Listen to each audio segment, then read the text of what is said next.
Hello everyone, I am मोहित भाटिया। हम लोग आज क्लास 12 के रिजल्ट आने के बाद सबसे ज़्यादा बार पूछा गया सवाल, शायद अपने आप से भी और शायद हमारे पेरेंट्स से भी और मेरे से भी, कि करना क्या है अब आगे, राइट? इसका ही जवाब ढूंढना चाह रहे हैं भाई। इस पे मेरा एक ही जवाब है। हम लोग जब क्लास 11 स्टार्ट किए थे साइंस लेकर, तो कोई ना कोई तो एक प्लान, कोई ना कोई एक गोल लेकर स्टार्ट किया था ना भाई। आज भी वही प्लान है, आज भी वही गोल है। So let's recall back. क्या सोचे थे भाई? जेई क्रैक करना है या फिर नीट क्रैक करना है या फिर जो भी रिस्पेक्टिवली भाई, है कि नहीं? हम लोग अपने सारे पुराने गोल्स को वापस रिकॉल करेंगे, वापस रिजुविनेट होंगे और एक प्रॉपर स्ट्रैटेजी के संग वापस अपने काम पर लग जाएंगे। सितंबर में अब जो एग्ज़ाम होने का है वो तो देखो भाई, बोला गया है सितंबर में होने का, और एक्सपेक्टेड भी है कि कराने का कोशिश किया जाएगा टू द अटमोस्ट लेवल। हम लोग का काम है कि हम लोग उसके लिए अल्टीमेट प्रिपरेशन करके रख लें अब, ठीक है? रिजल्ट भी आ गया है, तो अब सबसे पहला चीज़ है एक प्रॉपर स्ट्रैटेजी के संग काम करना स्टार्ट करते हैं। अपना एंड जो भी है उसको क्लियर कर लेते हैं। मेरे स्ट्रैटेजी प्लान में सबसे पहला चीज़ होता है कि we need to have a very proper time table. भाई सबसे बड़ा, सबसे इंपॉर्टेंट चीज़ हमेशा एक प्लान्ड वे ऑफ स्टडिंग होता है। मेरे इस टाइम टेबल में हम लोग को एक प्रॉपर शॉर्ट टर्म और लॉन्ग टर्म प्लान रखना पड़ता है, टाइम टेबल बनाना पड़ता है। जैसे एग्जांपल, लॉन्ग टर्म का मतलब क्या हुआ कि एक हफ्ते के एंड में हम लोग को कितना टॉपिक खत्म कर लेना है। जैसे फिजिक्स का कितना खत्म करना है, केमिस्ट्री का कितना, मैथ्स का कितना, एग्जांपल 2 चैप्टर खत्म कर लेना है या 3 चैप्टर खत्म कर लेना, जो भी, ताकि इस हिसाब से अगर करते रहे तो इतने दिन में इतना सेक्शंस खत्म हो जाएगा, इतने चैप्टर्स फिजिक्स से खत्म हो जाएंगे, केमिस्ट्री कितने, मैथ्स या बायो के कितने, राइट? शॉर्ट टर्म प्लान क्या होता है कि डे टू डे वाला प्लानिंग करते हैं कि भाई अच्छा रात में सोने जा रहे हैं, अगले दिन सुबह इतना बजे उठना है, इतना बजे से इतना बजे तक फिजिक्स पढ़ेंगे, केमिस्ट्री पढ़ेंगे, मैथ्स या बायो जो भी पढ़ के डे एंड होगा। जैसे डे एंड होता है, यहाँ पे मैंने एक चीज़ देखा है भाई, एम एंड एग्जीक्यूशन चेक।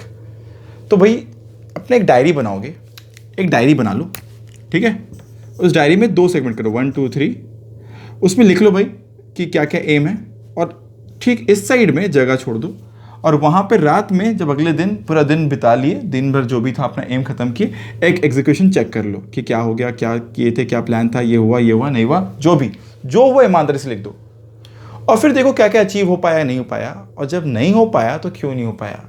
यहाँ पे ज़रूर एक गिल्ट आएगा, ये गिल्ट आना चाहिए। जब नहीं हो पाएगा तब ये गिल्ट जो आएगा, ये हम लोग को अगले दिन अपने रूटीन को और स्ट्रिक्टली फॉलो करने के लिए ना कहीं मोटिवेट करेगा। We need to have this execution check, ये बहुत ज़रूरी है। रूटीन बहुत सारी बनेंगी, बहुत बार टूटेंगी, बहुत बार हम लोग ये चेक नहीं करना चाहेंगे, ऐसा भी होगा, पर ये चेक करना बहुत ज़रूरी है। हम लोग को ये गिल्ट चाहिए, हम लोग को ये दुख चाहिए कि हम लोग आज जितना एक्सपेक्ट किए तो उतना नहीं कर पाए। एक आध बार जब करोगे, अपने जहाँ अपने गलतियाँ कर रहे हैं, जहाँ टाइम वेस्ट कर रहे हैं, उसको मार्क कर लोगे तो आगे से करने में काफ़ी आसान रहेगा। और एक बार रूटीन बन गया और चल पड़ा गाड़ी ना, तो फिर मज़ा ही आने वाला है भाई, ठीक है भाई? नेक्स्ट है रिवीजन, सबसे क्रूशियल, सबसे इम्पॉर्टेंट। किसी भी टाइम टेबल में, किसी भी प्लानिंग में रिवीजन करना सबसे इम्पॉर्टेंट माना जाता है, बिकॉज रिकॉल नहीं कर पाओगे अगर तुम बहुत सारे टॉपिक्स पढ़ तो रहे हो, पर पढ़ के आगे बढ़ते जा रहे हो, पर पीछे की रिवाइज नहीं की हो, तो भाई एग्जाम के दिन क्या होगा कि आता हुआ चीज़ भी नहीं कर पाओगे। तो भाई रिवीजन बहुत इंपॉर्टेंट होता है। रिवीजन का 2 पार्ट होगा रिवीजन में। एक तो होता है नोट्स पढ़ना, एनसीईआरटी पढ़ना, या फिर प्रीवियस ईयर्स लगाना। अब देखो क्या होता है, हम लोग अभी तक जो भी किताब फॉलो कर रहे हैं या जो भी नोट्स फॉलो कर रहे थे, अभी लास्ट के टाइम पे ना पूरा चेंज करना इज़ नेवर एडवाइसेबल। बहुत सारे बच्चे बोल रहे हैं कि सर कौन सा कोर्स ज्वाइन करें, कोई क्रैश कोर्स ज्वाइन कर लें। भाई कुछ नहीं हो सकता, ऐसा कुछ पॉसिबल नहीं है इस टाइम पर। मतलब बोलने वाला बात है कि एक नया क्रैश कोर्स शायद हम लोग को 40 दिन में कुछ नया कर देगा, बट एक बात समझो, हम लोग जो भी कर रहे हैं अभी तक किए हैं, मेरे दिमाग में बहुत सारी चीज़ों का एक इमेजेस बना हुआ है। मेरे जो कॉपी का नोट्स है, जो हम लोग अपने हैंडराइटिंग में लिखे हैं, उसके एक इमेजेस दिमाग में बैठा हुआ है। वो इमेजेस के जो प्रिंट्स होते हैं वो एग्जाम में हेल्प करते हैं ना। याद कर लो भाई, इस बार भी एग्जाम दिए थे ना, याद क्या आता है? अपने कॉपी का वो पन्ना का हैंडराइटिंग याद आता है ना, क्या लिखे थे, या फिर किताब में जो भी पढ़े थे वो याद आता है। तो भाई जो पढ़े वो जैसे फॉलो किए वही करो, कुछ नया मत करने जाओ। अपने बनाए हुए नोट्स, उन नोट्स में ज़रूर कुछ 15-20 क्वेश्चंस होते होंगे जो क्लास में सॉल्व किए होंगे, जो इंपॉर्टेंट क्वेश्चंस रहते हैं, उसको देख लो रिवीजन के तौर पर। नहीं, अगर अच्छा नोट्स नहीं है या फिर कुछ भी दिक्कतें हैं नोट्स में, नोट्स कंप्लीट नहीं है, कुछ भी ऐसा लगता है, use NCERT, straight away use NCERT. और एनसीईआरटी के साथ साथ प्रीवियस ईयर ज़रूर यूज़ करो। नीट में 25 से 27 क्वेश्चन पर सब्जेक्ट कम से कम, अगर बात करें फिजिक्स केमिस्ट्री की बात करते हैं, प्रीवियस ईयर से आता है। ये बहुत समझने वाला बात है, मतलब 100 करीबन मार्क्स, 100 प्लस मार्क्स तो हम लोग को प्रीवियस ईयर दे सकता है आराम से, राइट। काफ़ी आसान भी होता है। केमिस्ट्री में नंबर हो सकता है थोड़ा बढ़ जाए, फिजिक्स में नंबर इतना ही तक का रहता है लगभग। बात करते हैं टेस्ट का, तो भाई रिवीजन का 2 पार्ट होता है। एक पहलू तो हम लोग पढ़ रहे हैं, दूसरा पहलू होता है टेस्ट। भाई क्या होता है ना, हम लोग के दिमाग में ना प्रिंट्स बैठते हैं, लेयर्स बैठते हैं। पहला लेयर क्या होता है, आपने कुछ पढ़ लिए। दूसरा लेयर क्या हुआ कि थोड़ा बहुत क्वेश्चंस देख लिए। तीसरा लेयर क्या हुआ, उस पर एक पार्ट टेस्ट दे दिए। तो जब पार्ट टेस्ट दिए तो वापस चीज़ों को रिकॉल किए। भाई रिवीजन का मतलब क्या होता है, फिर से विजुअलाइज करो। तो जब टेस्ट देते हो ना तो फटाफट वापस रिविजुअलाइज हो जाता है। जब रिविजुअलाइज हो गया, कुछ दिन बाद एक बंच ऑफ चैप्टर्स प्रिपेयर हो गए, उन पर एक पार्ट टेस्ट या वापस एक फुल टेस्ट दे दो, मतलब सेक्शन टेस्ट, एक सेगमेंट का जो टेस्ट होता है वो दे दो। तो अपने पास प्लानिंग में पढ़ने का नोट्स और ये टेस्ट दोनों को प्लान कर लो, कैसे कैसे मैनेज करना है, ठीक है। तो ये दोनों को अपने मैनेजमेंट, टाइम टेबल मैनेजमेंट में डालो और इसको मेंटेन करवाओ, ठीक है। जिसको भी टेस्ट को लेकर कन्फ्यूजन रहे तो you can ping me up, you can ask me in the comment box, I will try to help you जितना भी हो पाए। किसी को टेस्ट को लेकर क्लियर नहीं हो रहा, कैसे क्या क्या टेस्ट देना चाहिए, कहाँ से देना चाहिए, तो भाई कमेंट बॉक्स में पूछना, I will try to answer you, ठीक है।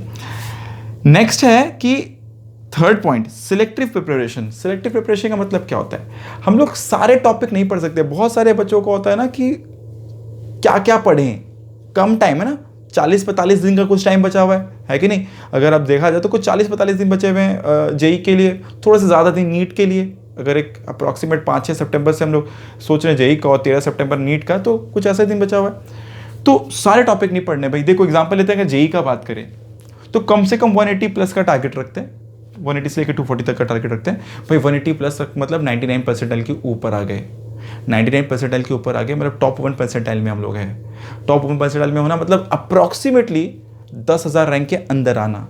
10,000 रैंक के अगर अंदर आ गए तो एनआईटीज़ या ट्रिपल आईटीज़ जो होते हैं उसके सारे अच्छे वाले एनआईटीज़ तो आईटीज़ के तो सीट्स भर जाएंगे, पर जो थोड़े नीचे वाले एनआईटीज़ या फिर ट्रिपल आईटीज़ हैं उनके सीएस या फिर ईसी के सीट्स मिलने के चांसेस रहते हैं, ठीक है।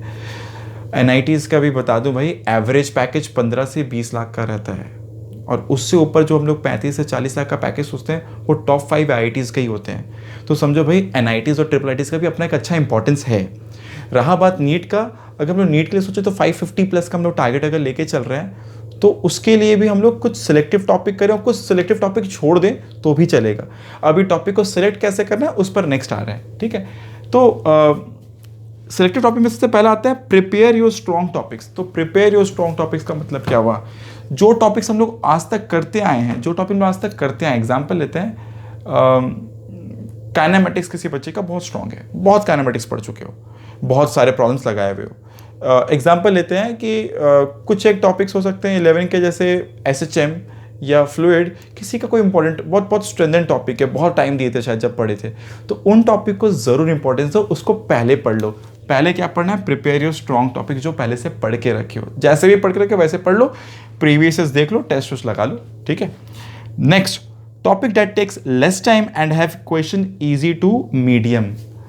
अब तो भाई स्ट्रॉन्ग टॉपिक होने के बाद क्या क्या टॉपिक्स रह गए, एक बात और, हर बच्चे का अपना अपना तरीका हो सकता है, ठीक है। प्रिपरेशन लेवल पर मान के चलते हैं, अगर प्रिपरेशन लेवल थोड़ा सा मॉडरेट है या फिर थोड़ा सा डिमोटिवेटेड हो भी कि भाई चीज़ें कैसे करनी है, तो उसके हिसाब से अगर देखा जाए तो प्रिपेयर योर स्ट्रॉन्ग टॉपिक तो भाई सबके लिए फर्स्ट क्राइटेरिया होता है, प्रायोरिटी में नंबर 1 होता है। सेकंड, जिनका थोड़ा सा मॉडरेट प्रिपरेशन है कि थोड़ा सा ढीला पड़ा हुआ है, उनके लिए भाई जो टॉपिक्स कम टाइम ले और जिन पर question easy to medium level के आते हैं वो ज़रूर प्रायोरिटी में रखो। अभी कौन से चैप्टर में इजी टू मीडियम लेवल के क्वेश्चंस आते हैं या कौन से चैप्टर कम टाइम लेंगे, इसको हम लोग अलग से फिजिक्स के लिए और सब्जेक्ट वाइज होगा तो अलग से जज कर लेंगे, ठीक है। उस पर मैं एक अलग से वीडियो बना दूंगा भाई, आने वाला नेक्स्ट वीडियो जो रहेगा उसी पर रहेगा कि कौन से टॉपिक पे क्वेश्चन किस तरह के आते हैं, और बाकी चैप्टर वाइज पूरा फुल इलस्ट्रेशन ले लेंगे उस पर, ठीक है। पर अगर खुद से कर पाओ या फिर अपने गाइड से, जिस मेंटर से भी कर रहे हो, अगर कर पाओ तो भाई करके रख लो फटाफट। तो अगर बात करें टॉपिक्स, कौन से टॉपिक्स पढ़ने हैं, कौन से टॉपिक्स नहीं पढ़ने हैं, क्योंकि भाई रिवीजन करना है, पर कैसे करना है, किनका करना है, ये नेक्स्ट पॉइंट है। तो 11 और 12 में बोला जाता है जेई वाइज 55% वेटेज 12 के टॉपिक्स का, 11 से 45% का वेटेज है।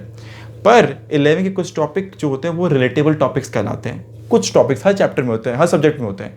जैसे फिजिक्स में होते हैं kinematics, laws of motion, work energy power, units and dimension, है ना। ये सब टॉपिक जो है ना ये रिलेटेबल है, इनका उपयोग वापस 12 में आएगा। एग्जांपल लेते हैं इलेक्ट्रोस्टैटिक्स में काइनेमैटिक्स लगेगा ही, वर्क एनर्जी पावर लगेगा ही, है ना। लॉज ऑफ मोशन बार बार लगता रहता है। This is something which happens very ऑफनली।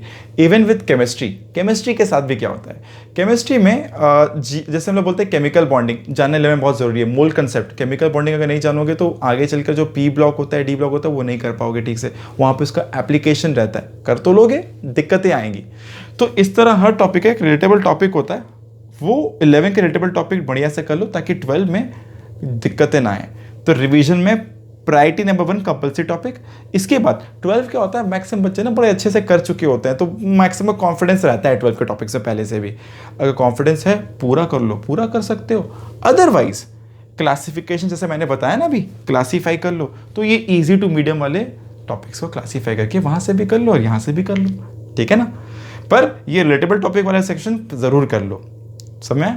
इस तरीके से हम लोग पूरे 11-12 के सिलेबस के टॉपिक्स को चूज करके अपने इस टाइम टेबल और रिवीजन सेक्शन को मैनेज करते हुए अगर मूव करें तो हम लोग अभी से अपने पढ़ाई को और आगे और एनहांस करके आगे बढ़ सकते हैं। एक बात बहुत समझने वाला है, हम लोग को बहुत एक स्मार्ट प्लानर बनाना चाहिए, क्योंकि बहुत सारे बच्चे ना इंटरेस्ट के चक्कर में फिजिक्स पे या फिर मैथ्स में या फिर जो भी सब्जेक्ट में जिसमें उनको उतना स्ट्रेंथ नहीं होता है उसको ज़्यादा पढ़ने बैठ जाते हैं।